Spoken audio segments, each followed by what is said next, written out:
Good morning. As I wondered yesterday what Al would want to be said about him at this service, this thought came to me. I have never met a person who places so high a value on an act of friendship as did Al Glickman. Whether he was the giver or the receiver, Al prized the act, and it bonded the two of you permanently. This happened to me at a party many years ago when Al confided in me about his depression, and I was able to offer him my support and invited him to join a small men's group of which I was a part, which met monthly to talk about things of importance in our lives. From that moment, at that party, I became Al's umpteenth best friend. And when later I mentioned that I was considering having orthopedic surgery, Al insisted on flying me to New York in his Gulfstream and personally taking me to see Dr. Lou Bigliani at Columbia Presbyterian Hospital. Al sat with me during the examination, and then he delivered me back to Maine in his plane.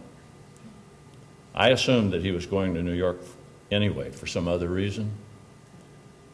I assumed that he was merely offering me a ride, but I soon realized that his only business that day was to take me to New York to see Dr. Big, his best friend.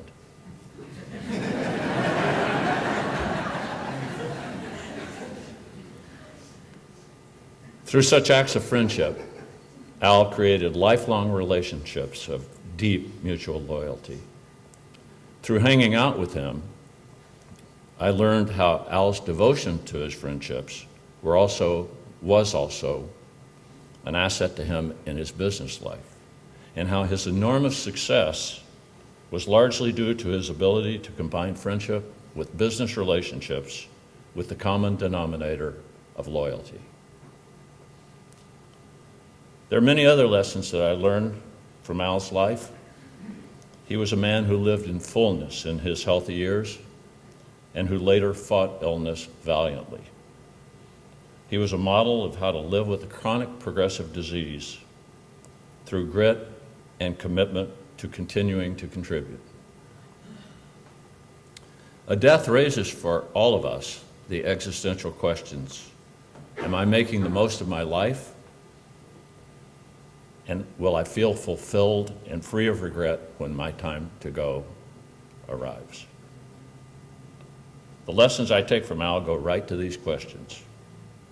Al would have said, live with clear values and goals, value your family, honor your marriage, love your children and grandchildren, succeed, make a difference, give more than you take, hunger for connection, help another, be generous, be positive, be optimistic, be the best and the biggest you can be.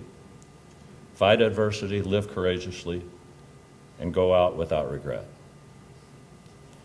At long last, after 15 years, Al was released from the cruelest illness, an illness that took his body, but not his memory or his legacy. So I invite each of you to picture Al at this moment, in his prime, and reduce that picture to fit and hold in your heart.